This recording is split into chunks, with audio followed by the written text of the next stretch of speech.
Good evening. My name is Jason Sedlak, and I'm the Alumni Relations Director here at St. Thomas Academy. On behalf of STA's administration and faculty, I'd like to welcome you to our Friends, Family, and Alumni Drill.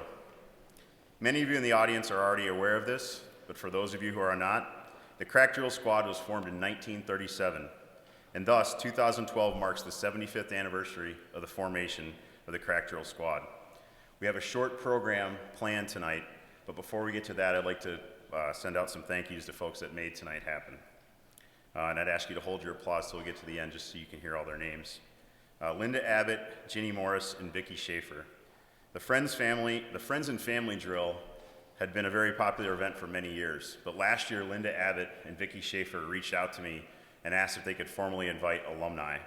So last year we had our first Friends, Family, and Alumni Drill, and it was a tremendous success, thus setting the stage for us to be able to celebrate our 75th anniversary tonight. Chief Warrant Officer 4, Paul Preblich.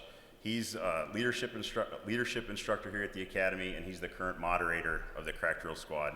I think from the performances you just saw, it's pretty obvious that he does a great job with the boys and really helps out quite a bit. John Giroux, the eye in the sky. He's our audio and visual specialist here at St. Thomas Academy. He put together a fantastic video and photo collage that we had playing in our reception prior to this event, and he recorded the event tonight, so we'd have it in our files. Mary Waldvogel, she's the manager of our bookstore. She put together some great apparel to make sure that we would commemorate and celebrate the 75th anniversary. And then Shannon Smith and Meredith Banasic, both behind the scenes folks that did some great things logistically that really helped tonight run smoothly. Lastly, I don't only want to thank the members of the 2011-2012 squad who just did a tremendous job, but I want to thank the gentlemen to my direct front. We invited back all the former Crack Squad members. We had over 70 guys come back tonight. They're ranging from the class of 1939 to the class of the O's. So we have over 60 years of Crack Drill Squad alumni with us tonight, and in a second we'll get them up here and get a picture together. But Dr. Joseph Hamill's class of 1939, sir, that puts you on the 3rd Crack Drill Squad ever. Thank you for joining us tonight. And with that, please give all these folks a round of applause.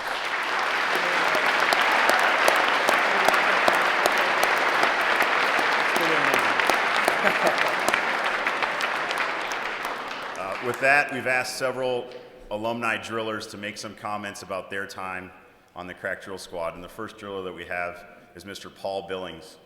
He was class of 1953, that would be St. Thomas Military Academy in 1953. And he was part of the squad that in the spring of '53 went to New York City and performed on the Ed Sullivan Show. Mr. Billings. Thank you, Jason. Well, there's many highlights in a lifetime and many unique experiences. One of the ones I always ask my friends are, do you know anybody else in the world that's crossed the Mississippi River 12,000 times and climbed to the tiger's nest in Bhutan? And if they say yes, I say, and performed on the Ed Sullivan's program. That gets them every time. I came to St. Thomas Military Academy after football season of my sophomore year as a boarder. And a fellow named David Young, who was a freshman and had died, had a father who owned some Ford dealerships in St. Paul and was on an advisory council for Ford Motor Company. And he was very instrumental in getting us on the Ed Sullivan program. Toast of the Town was the name of it. We flew on 2 Stratocruisers. They split the group, and Major Langland escorted one group and Father Roach escorted the other group. And we flew to New York City. I think it was about a 6.5 or 7-hour flight then. We stayed at the Lexington Hotel on Lexington Avenue in New York. We only had 2 scheduled events. One was a rehearsal on Saturday afternoon, and the other was the performance on Sunday, May 31st, 1953. There were no other scheduled events except that we all did attend Mass at St. Patrick's Cathedral on Sunday and prayed that we wouldn't drop a rifle. It was an unusual circumstance for some of us because we had graduated from St. Thomas Military Academy. We were in New York City. We were 18, and the legal drinking age in New York City was 18. So a few of us managed to hit some of the local bars, and I remember specifically going to two places on Broadway. One was called the Bandbox, and the other was called Birdland. And Birdland was named after a famous player, and he was called Yardbird, and they named the place Birdland after him, so there was a lot of jazz, a lot of good music. I also remember going to a famous German restaurant called Luchau's.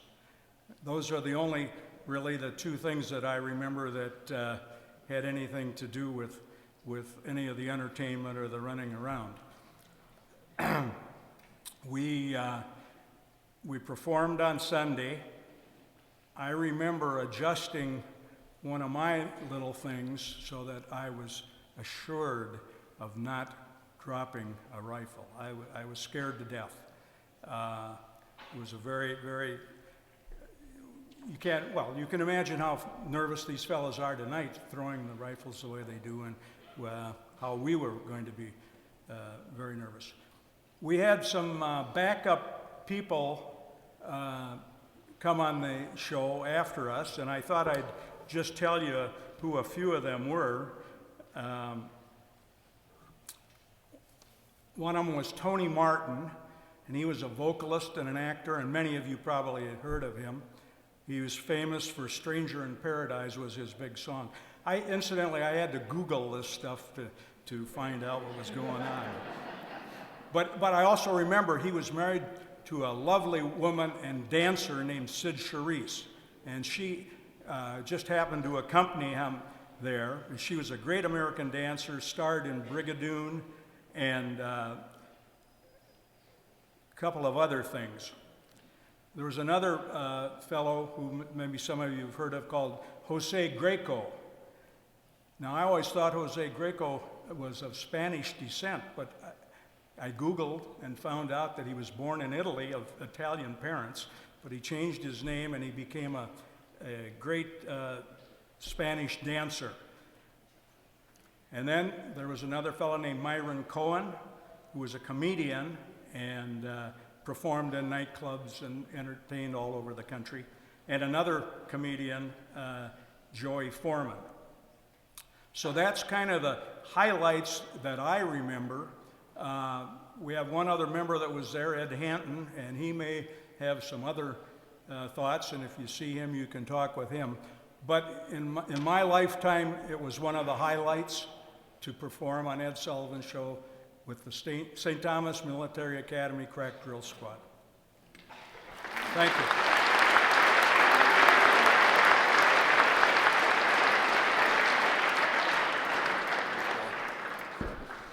My name is Bill Morick. I'm a lieutenant commander in the class of 79. I have a son, Billy, as a senior driller.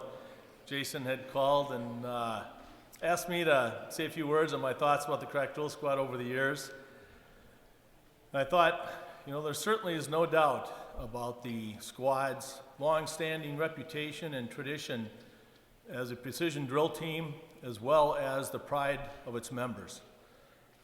Pride not only in their school, but in themselves, and certainly everything they represent. And this was achieved over lots of hard work and many hours of practice. And it was this process that provided the members with lifelong friendships, self-esteem, and a strong sense of pride. This message of pride is communicated not only in the opening speech, but in the drill itself, and certainly in the diplomacy of its members. For being a member of the Crack Drill Squad was, is, and shall be an honor. And so it is with this tradition of excellence, honor, and pride that we present the 75th anniversary plaque. And I wanted to call up Paul Commerce,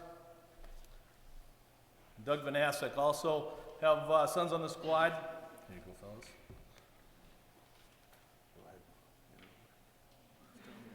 Tommy?